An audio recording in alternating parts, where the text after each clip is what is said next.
talking about certain subjects. I'm not an aficionado when it comes to politics. I'm just a concerned citizen.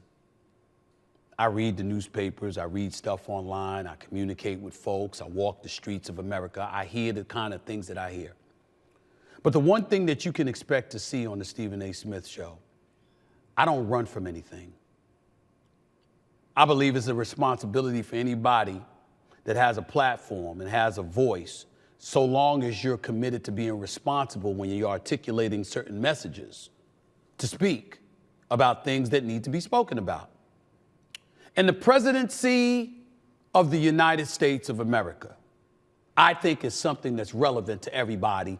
And anybody who has something remotely intelligent to articulate should feel free to do so long as you're responsible and you're thinking about the whole and not just your own individual selves.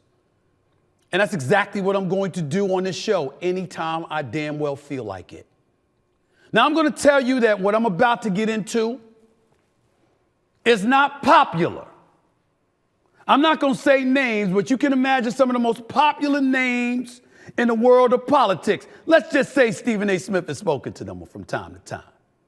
Gotten text messages from them from time to time. I got people on my staff. Oh, Stephen A., you can't say this, you can't say that. Stop. I can say what the hell I want to say. I'm a concerned American citizen. Am I a black man? You damn right. I'm a proud black man that's always going to think about my community. No question about that. But that don't mean we always right.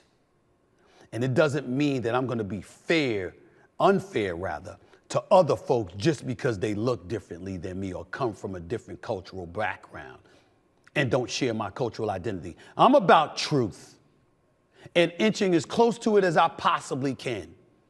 And the reason I say that and why it's so important is because I'm going to say something that a lot of people out there don't want me to say. We got to find a replacement to Joe Biden.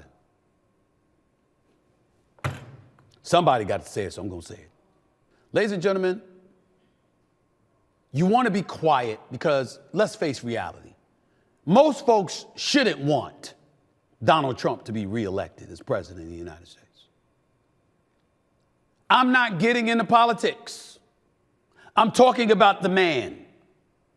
I'm not one of those people who believe that you're black, so if you support a white Republican, you're selling out because the white Republican is racist. That's nonsense. When you think about conservatism and what have you, you're talking about free market capitalism. You're talking about protecting the borders. You're talking about prioritizing national security, amongst other things. Some of it makes sense. Some of it's a bit extreme. On the left, government intervention is necessary with black people. I'm a black man. If government didn't intervene, the government didn't intervene, would civil rights have taken place in 64? Would the Voting Rights Act have taken place in 65? I am fully aware that both sides you can look at and you can point out positives and negatives. I don't have a problem with liberalism. I have a problem with how extreme it has become. I have nothing, absolutely positively nothing against the transgender community. But I don't want my daughter going into a bathroom with men who have decided that they're women. No. You live your life, you do what you want to do. But as a parent, there are certain things that I wouldn't want my child subjected to. I don't think you should have your civil rights violated. I don't think that you should be violated. I don't think that people should inflict violence upon you. I don't believe that you should be treated as a different kind of a citizen compared to all other citizens in the United States of America. But just like I have that preference, I also don't want my daughters around porn stars who are engaging in heterosexual activity either. Why? Because that's not what the hell I want. Everybody's entitled to their preferences and their proclivities. You're also entitled to not be subjected to certain things or to have your children subjected to certain things if you don't want to. I get it. I'm a supporter of immigration reform. I'm a supporter of immigrants. They made this country what it is today. But you know what I'm not a supporter of? A supporter of? Open free borders, where everybody just come. My boy Jeff, that lives in California, my childhood buddy, said it best. If you go to Six Flags Great Adventure or Disneyland in Anaheim or Disney World in Orlando, Florida, and you spent 2 hours standing on a line, but then all of a sudden, right when you're getting ready to get on the ride, somebody who didn't stand on line jumped in front of you to get on the ride, you'd be ready to fight. Because you're like, wait a minute, get your ass to the back of the line like the rest of us did. That's immigration. It's people in the country mandating that A, you come through our borders through legal means so you can be documented and you have to pay taxes and all of that stuff like the rest of us. And outside of that, you don't skip the line. That's all we talking here.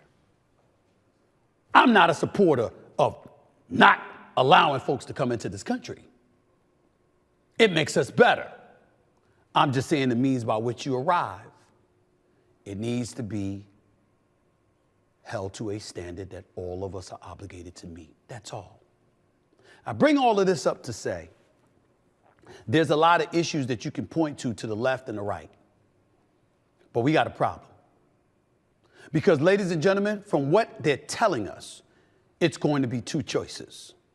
We're either going to re-elect a president that was impeached twice, that was indicted 4 times this year, that has 91 counts against him,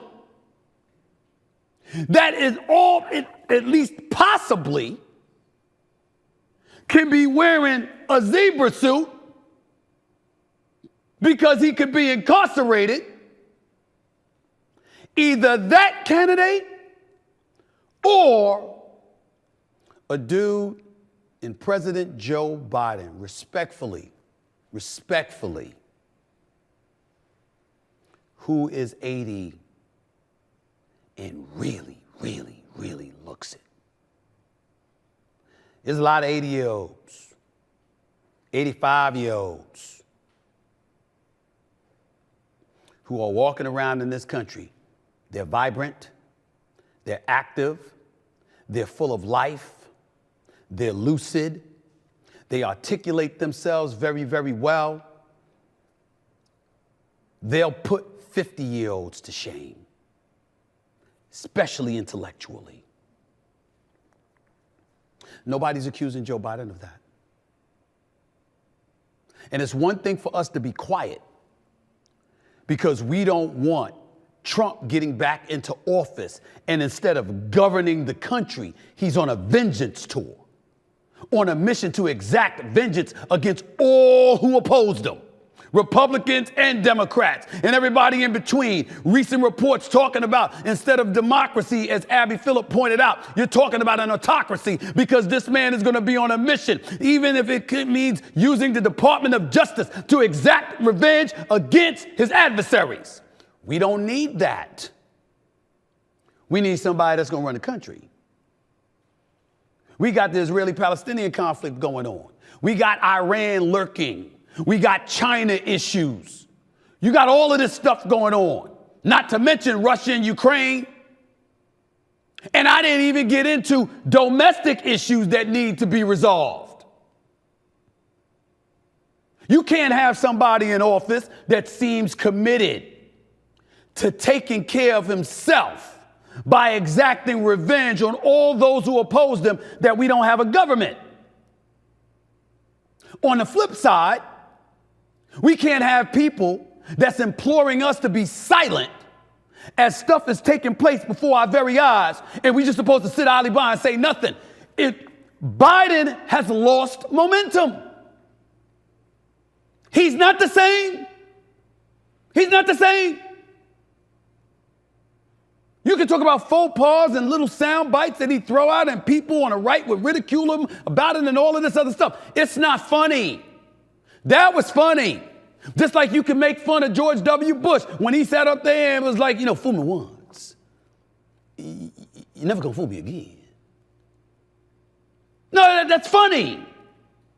This ain't. I'm not talking about Biden right now. He's the president. You look at Biden, there's some things positive to point to. Addressing the racial wealth gap to the best of his ability, what he tried to do with student loans, along with various other things. And then there's stuff that you can point to, like a recession that they don't want to admit is going on. Food, gas prices, homes, the cost going up.